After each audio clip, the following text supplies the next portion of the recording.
put the gasket cover, that is, the cylinder head cover, it is very important to respect the order indicated by the manufacturer, but it is also advisable that when we untighten it, it is not so important to untighten it. It is very important to tighten it, but since we are at it, it does not cost us any work and for the same price we do it well. Now, to untighten it, we are going to do it in the reverse order of the order indicated by the manufacturer for tightening. Look, here we have, let's see, this would be the graphic. And here we would have, okay? Graphic, and in this position the cylinder head cover. So, as you can see, when tightening, first this would be number 1. Do you see? There comes 1. This one here would be 1. 1. The next one, the one on the opposite side, 2. The next one, 3, which is here for the coil. And so on. Do you see? I'll leave it here in case anyone is interested at a certain point. I'll do it slowly, all the numbers, and you can stop the camera at a certain point. Stop the video and see what the order is. Okay, this would be the order. Okay, so I'm going to untighten it that way, but in reverse, okay? Where it says here, number 1. This would be the last one I tightened, and there are, let's see, 20 in total. There are 20 in total. Well, I'll start with number 20. I'll start by loosening number 20, then number 19 and so on. Remember that the sockets you need, torsional sockets, are different for the perimeter screws and for the coil screws. For the coil screws, it's number 10 and this one here is number 12. Well, the first thing you have to do to remove the cylinder head cover is to remove this engine trim, which simply comes off by pressing, OK. Once we have that removed under pressure, we have to remove this little cover, which has driven me crazy because I thought this was coming out upwards. Luckily I have a lot of experience in trying not to damage things, and the moment I saw it hard I didn't keep insisting and I didn't see it anywhere. It didn't even say how to remove this in the workshop manual. Well, in the end it is under pressure, but it is towards here, okay? It's not enclosed like this, but enclosed like this. So if you pull it from here it pulls out a little bit without breaking it. Wait, I need both hands. Well, it's hard, huh? And don't damage anything. There you have it. Okay, we pull it from here and you see, it has these 3 pins. 1, these 3 females, and here these 3 males. 1, 2 and 3. Okay, we will have it removed. And now we do have access to all the screws. Well, here I am removing the screws, as they are called tomorrow, the little ones. I take everything out and we continue. Okay, now I need a little magnet to take it out. We've already removed all the screws. Now we have to remove part of the cable and to be clear about where the wiring goes. Look. This here is attached here, and here we have this cable that goes to this connector.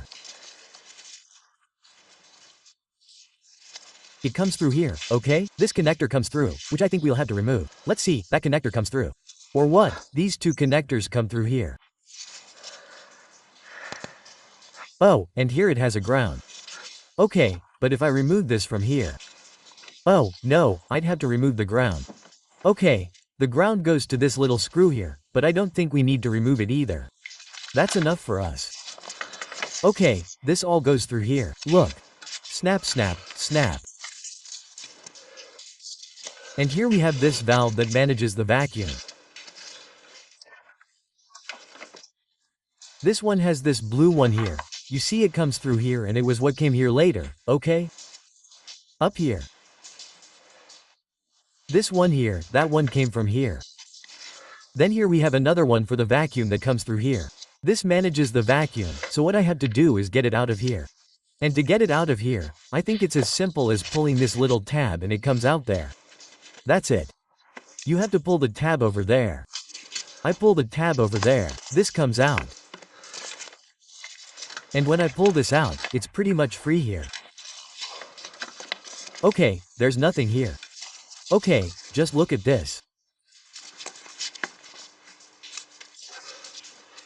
Let's see, this little tube here comes through here and it comes through there. And this other one is broken. This one goes somewhere. But look, there's something broken there. We have to find out exactly what broke there. Oh, it didn't break. That comes here. Okay, this vacuum comes here. It's not broken, thank God. No, this goes like this, okay, great. The other thing is this one comes here. This one here comes here and the other one comes through here. Okay, well, through here and everything is already free. And it's also pretty free through here. Then there's no need to complicate things too much. This will come out on its own. Okay, well, come on. Let's remove it with a little care, but that's it. Look, well, it's already out and here's all the mayonnaise. And logically, the oil leak we had and where the upper part of the spark plugs is, of course, because this part here of the gasket is all sunken and bent, so that's where I've lost this. But that leaked. Okay, well, we'll clean this tomorrow. The gasket, which is this one here with these four here, we'll put a new one on. So there's no problem on that side. And now, before doing anything, check all the mayonnaise here. Okay, one thing I wanted to check was the condition of the timing chain. And look, it's very tight, there's no slack or play. Either they put a new one on at the time or it's just very good, okay, in other words, the timing chain is great. There you see, there's no play at all. Great.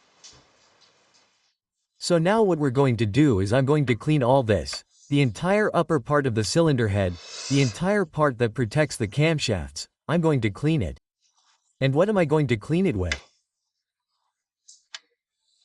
I'm going to clean it with, let's see, I'm going to make a ratio of 2 parts diesel to 1 part gasoline. I'll mix it all together. 2 parts diesel to 1 part gasoline, and with the compressed air gun I'll blow it all. Everything.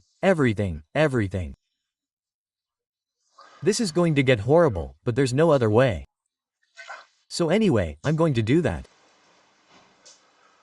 Okay, and look, and there the camshafts are starting to get a little bit worn, you see? They're a little worn.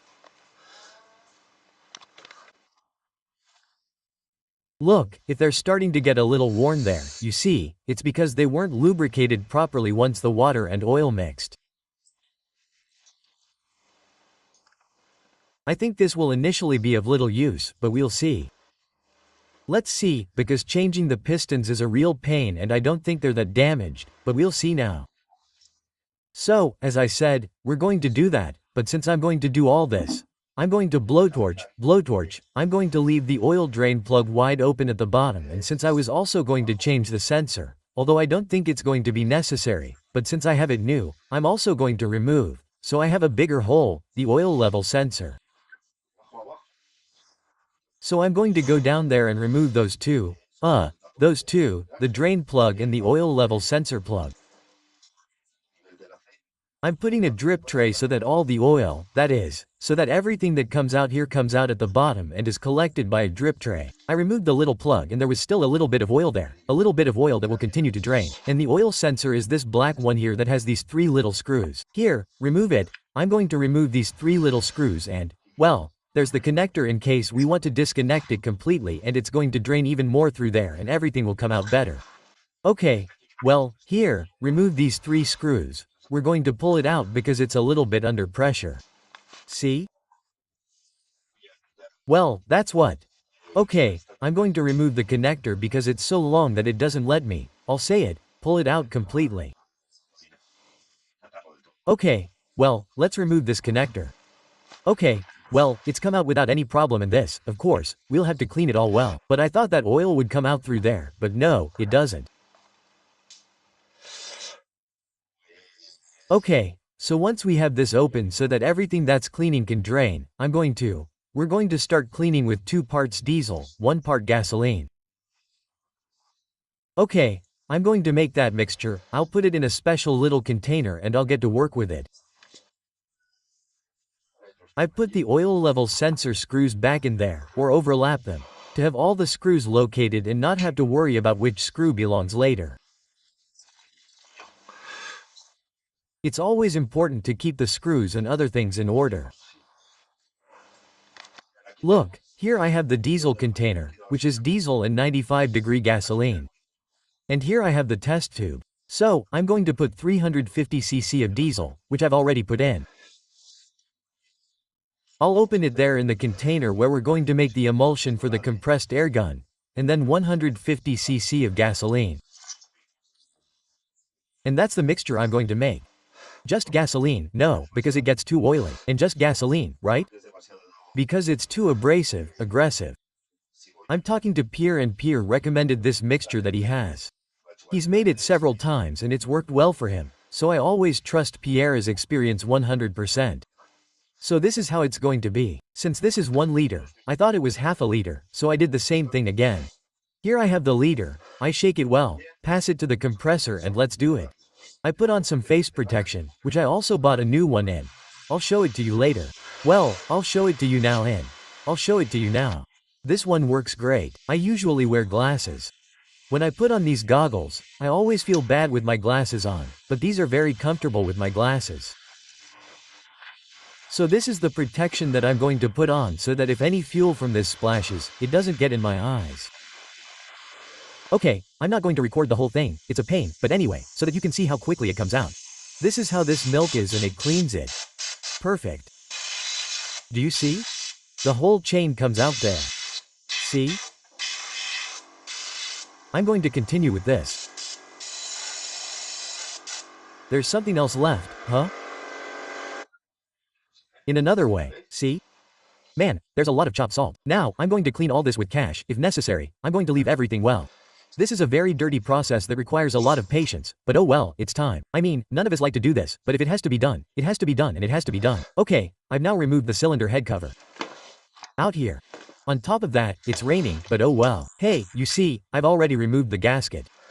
Now I'm going to do the same cleaning procedure here. As always, the cleaning was the longest part. I'm trying to clean all the remains of the old cylinder head gasket now.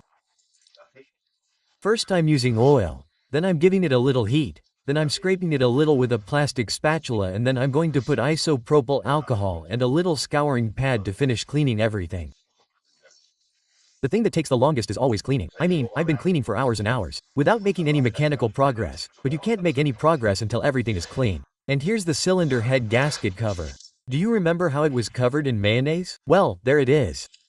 But anyway, it's taken me a while, especially the pipes here inside the oil separator and all that stuff.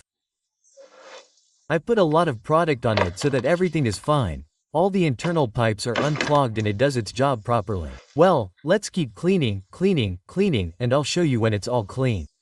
And once it's all clean, we'll do the cylinder test. This is how it's looking on the first try. It's a pain, and look how dirty it is. Now it's my turn. I'm putting a little bit of engine oil on it. Then I use the heat gun a little bit. I use the heat gun and I remove it a little bit with the spatula, with my nails, and then, as I said, with one of these green scribbles and with propyl alcohol, I finish leaving it smooth. A real pain. I mean, I honestly hate doing this. I hate it, but it has to be done. It has to be done. It's part of it, not everything is going to be easy. Here it's already quite removed. Over here it's half removed.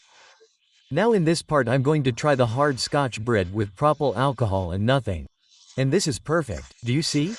It's anodized. Then I'm going to blowtorch it, but it's anodized. So I'm going to continue with this whole thing.